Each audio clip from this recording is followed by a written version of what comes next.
afternoon. Welcome. Glad you could join us today. So let's get started. We're talking about WWDC 2023. This is our second edition. So this is Go for Lunch for June the 13th, 2023, brought to you by GoFor Technology. I'm your host, Roger Harmon, and we are here to make your technology work for you. So this is National Weed Your Garden Day. So as I called it, the natural desert growth. This is a day to remove that natural desert growth from your yard. So we're going to talk about three different aspects of WWDC. Interesting, I'm getting music from somewhere.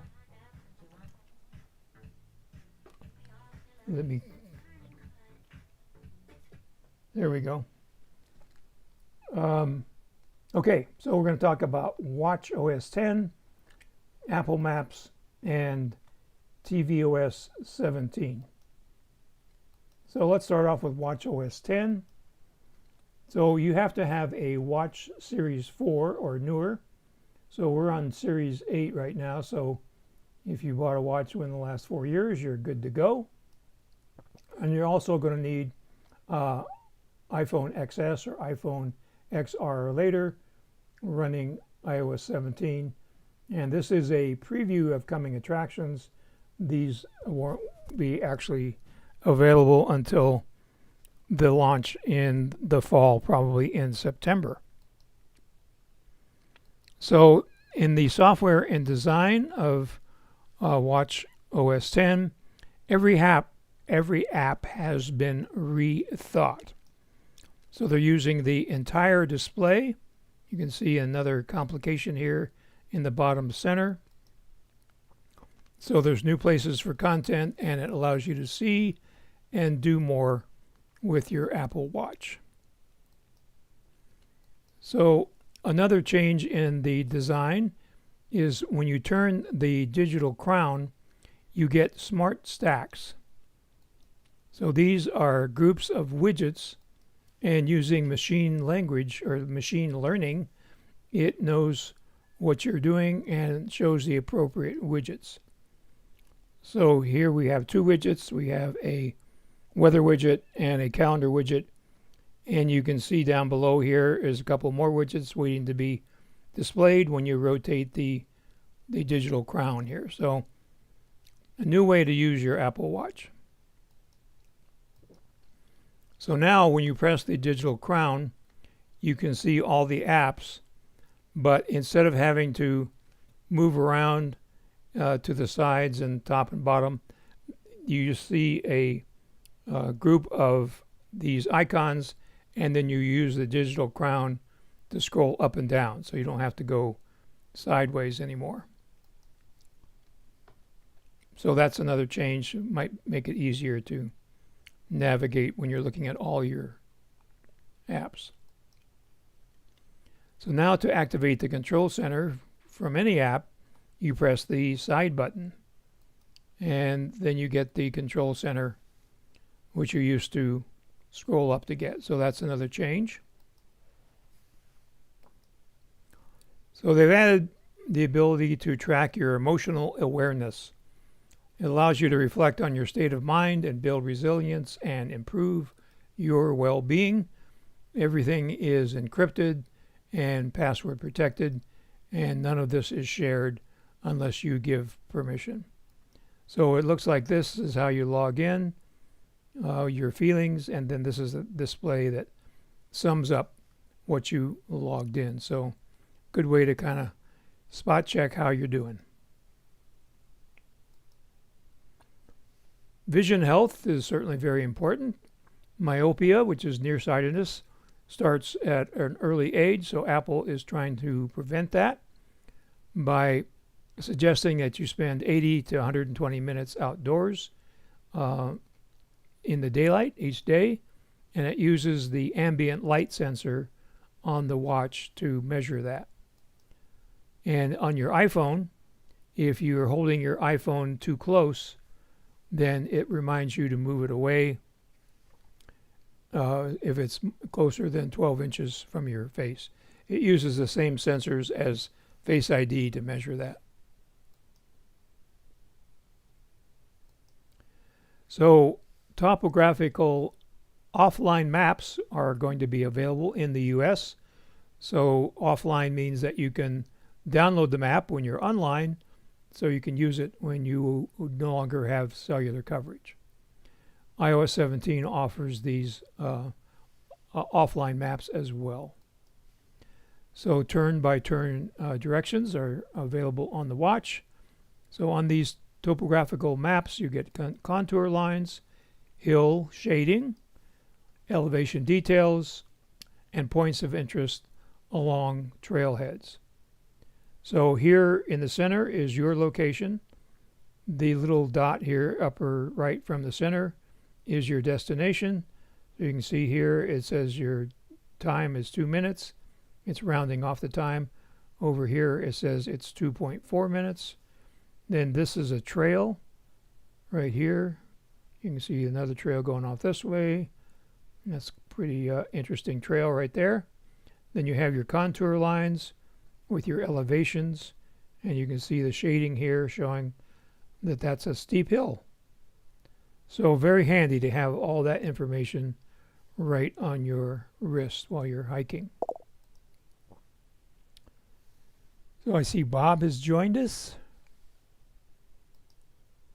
So the Compass app includes a new elevation view with a 3D view of saved waypoints. So there's 2 automatic waypoints that are created for you.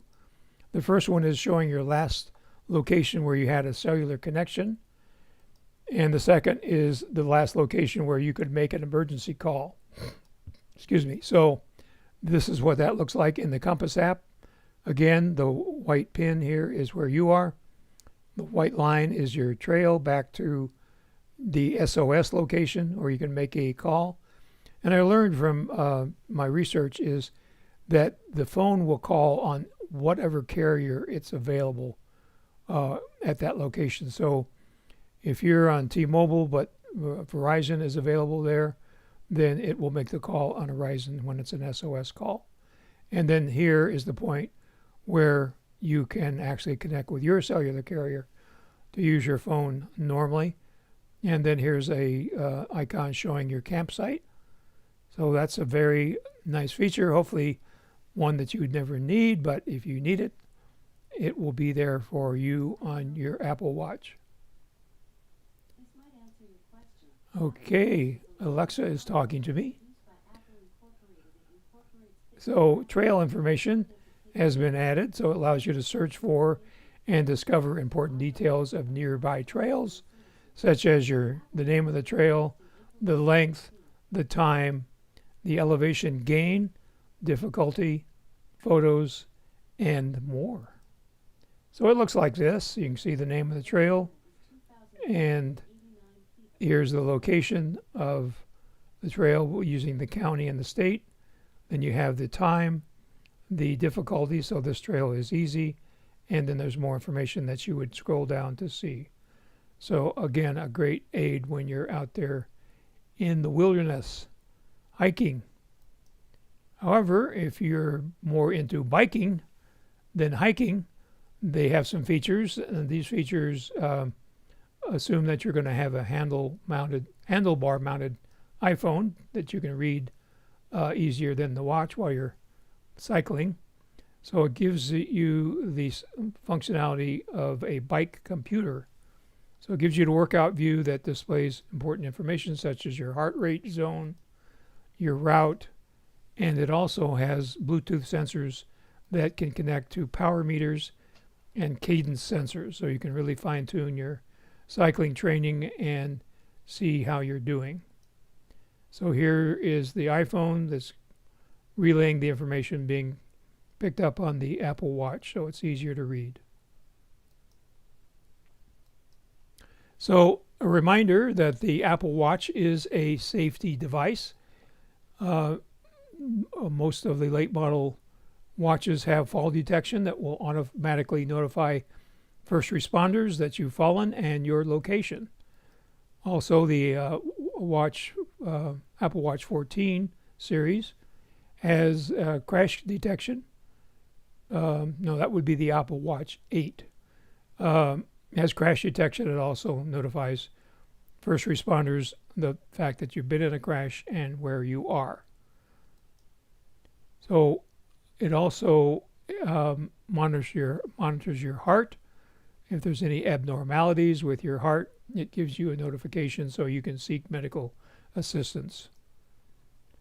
So it is a health device, and in my research for this presentation, I came across a company called Nightwear.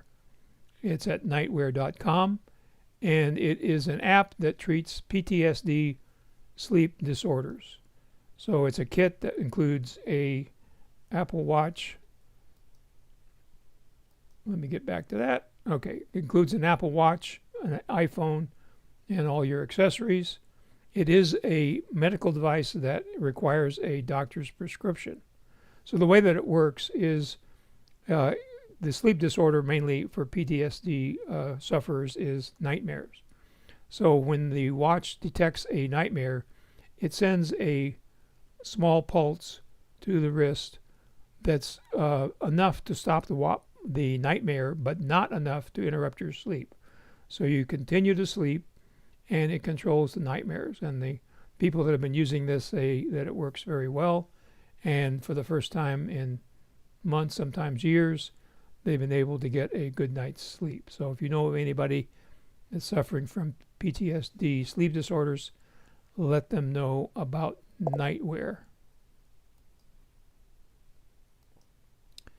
So another way that the Apple Watch is a health device is by using the Research app, which Apple has made available to medical researchers. So here's an example of 3 different studies that are using the Apple Watch: women's health, a movement and heart study, and a hearing study.